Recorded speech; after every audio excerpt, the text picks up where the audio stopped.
Assalamualaikum warahmatullahi wabarakatuh. Bertemu kembali dengan saya Dr. Sofi. Ini adalah video saya yang ke-401. Video ini akan menjelaskan tentang analisis data indikator nasional mutu sekaligus pelaporan dan komunikasi. Semua merupakan bagian dari transformasi pembangunan kesehatan. Sobat sehat, setelah kita mengetahui indikator nasional mutu dari tempat praktek mandiri dokter, dokter gigi, puskesmas, klinik, rumah sakit, laboratorium kesehatan, dan UTD, selanjutnya kita mulai melakukan pengukuran indikator nasional mutu pelayanan kesehatan. Pengukuran indikator mutu dilakukan melalui kegiatan pengumpulan data, validasi data, analisis data, dan pelaporan dan komunikasi yang dilakukan secara bertahap. Nah, di video ini kita akan membahas tahap berikutnya, yaitu tahap ketiga dan keempat, yaitu analisis data serta pelaporan dan komunikasi. Analisis data adalah suatu proses atau upaya untuk menggabungkan dan mengubah data menjadi informasi yang dapat dipahami dan berguna dalam membuat kesimpulan atau membuat keputusan. Unit yang bertanggung jawab dapat dibantu oleh komite atau tim mutu untuk melakukan analisis data tersebut. Dapat juga perlu disajikan dalam bentuk yang mudah dibaca dan dimengerti untuk memudahkan interpretasi hasil pengukuran indikator mutu. Secara garis besar, ada 3 cara yang sering dipakai untuk penyajian data, yaitu narasi, tabel, dan diagram. Kita bahas satu persatu. Narasi dulu ya. Ciri dari penyajian secara tulisan atau narasi adalah dibuat dalam bentuk narasi, mulai dari pengambilan data hingga kesimpulan. Adapun kelemahannya, kurang menggambarkan bentuk statistik bila terlalu banyak datanya. Kemudian yang kedua, tabel. Penyajian data dalam bentuk angka yang disusun dalam kolom dan baris dengan tujuan untuk menunjukkan frekuensi kejadian dalam kategori yang berbeda. Kemudian yang ketiga, diagram. Fasilitas pelayanan kesehatan dapat menggunakan beberapa jenis diagram untuk membantu analisis. Ketepatan pemilihan alat tergantung pada sifat data. Beberapa alat yang paling umum digunakan adalah pertama, diagram rancap. Diagram rancap digunakan untuk mengevaluasi data dari waktu ke waktu. Diagram rancap dapat menunjukkan 1. Gambaran umum sebuah proses. 2. Garis yang menunjukkan nilai sepanjang waktu. 3. Tren naik dan turun.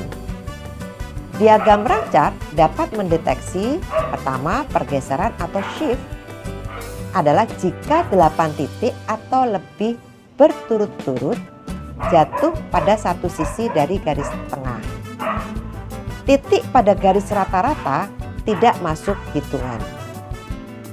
Kedua, tren atau tren adalah jika 6 titik atau lebih berturut-turut bergerak ke arah yang sama. Titik garis datar tidak termasuk dalam hitungan.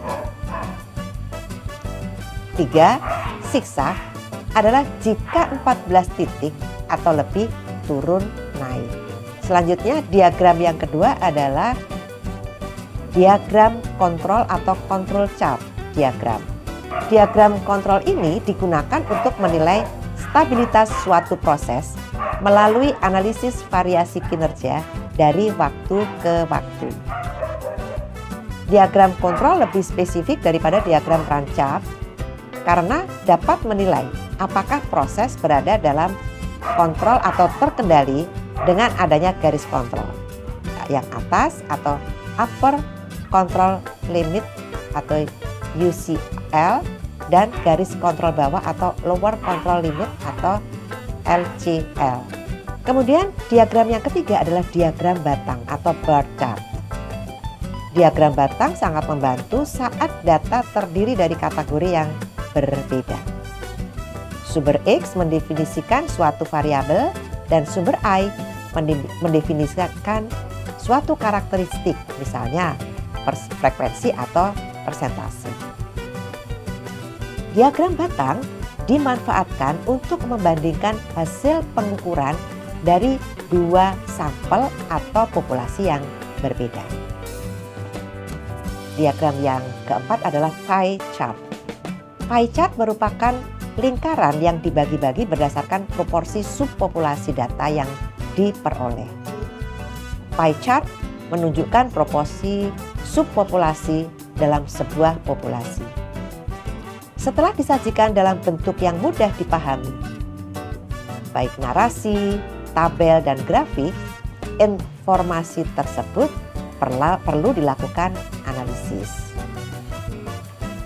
Analisis dapat dilakukan dengan cara pertama, pencapaian dibandingkan secara serial dari waktu ke waktu.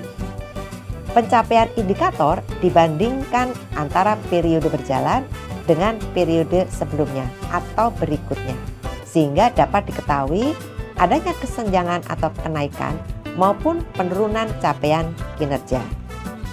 Analisis dilakukan dengan cara melihat tren. Kedua, pencapaian dibandingkan dengan target yang telah ditetapkan. Ketiga, pencapaian dibandingkan dengan pencapaian fasilitas plan kesehatan sejenis lainnya.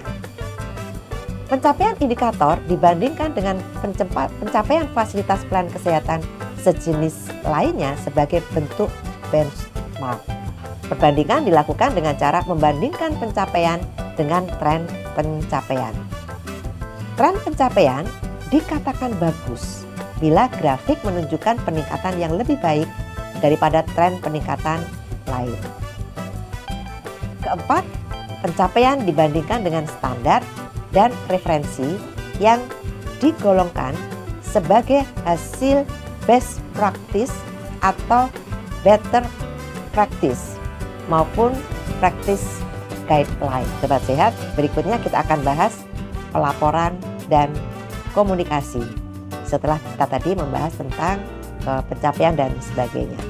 Fasilitas plan kesehatan wajib melaporkan dan mengkomunikasikan hasil capaian indikator mutu secara berkala. Pelaporan dan komunikasi tersebut diperlukan dalam perencanaan, pemantauan, dan evaluasi serta pengambilan keputusan untuk peningkatan pelayanan kesehatan di fasilitas plan kesehatan. Kegiatan ini harus dilakukan dengan cermat dan teliti karena kesalahan dalam pelaporan akan mengakibatkan kesalahan dalam pengambilan keputusan. Penyampaian hasil pencapaian indikator mutu dikomunikasikan pada seluruh stakeholder terkait. Penyampaian hasil dilakukan secara berkala sesuai profil indikator mutu. Mekanisme pelaporan dan komunikasi indikator mutu dilakukan secara online dengan menggunakan aplikasi. Namun, dalam hal kondisi tidak dapat mengakses aplikasi, mekanisme pelaporan dan komunikasi dilakukan sebagai berikut. Pelaporan internal meliputi pelaporan internal bulanan, yaitu laporan dari unit pelayanan ke komite atau tim mutu. Kemudian, laporan komite atau tim mutu ke pimpinan fasilitas pelayanan kesehatan. Kemudian, laporan internal yang kedua adalah laporan triwulan. Laporan pimpinan fasilitas plan kesehatan ke Dewan Pengawas Rumah Sakit atau Dinas Kesehatan Kabupaten, Kota, dan Provinsi. Berikutnya yang kedua adalah pelaporan eksternal. Fasilitas pelayanan kesehatan melaporkan hasil pengukuran indikator mutu kepada Kementerian Kesehatan secara berkala sesuai dengan profil indikator melalui aplikasi web-based yang ada di layar video.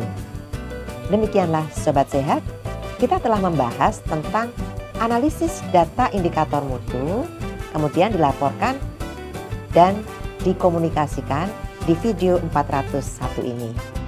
Kita akan bertemu di video 402 untuk belajar cara registrasi Fasiankes di Puskesmas Kalijudan, Kota Surabaya. Silakan Sobat Sehat melihat video 384. Video 402 ini akan memperjelas video 384. Saya tetap mengundang masukan dan diskusi dari Sobat Sehat.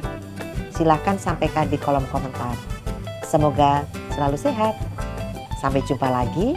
Wassalamualaikum warahmatullahi wabarakatuh.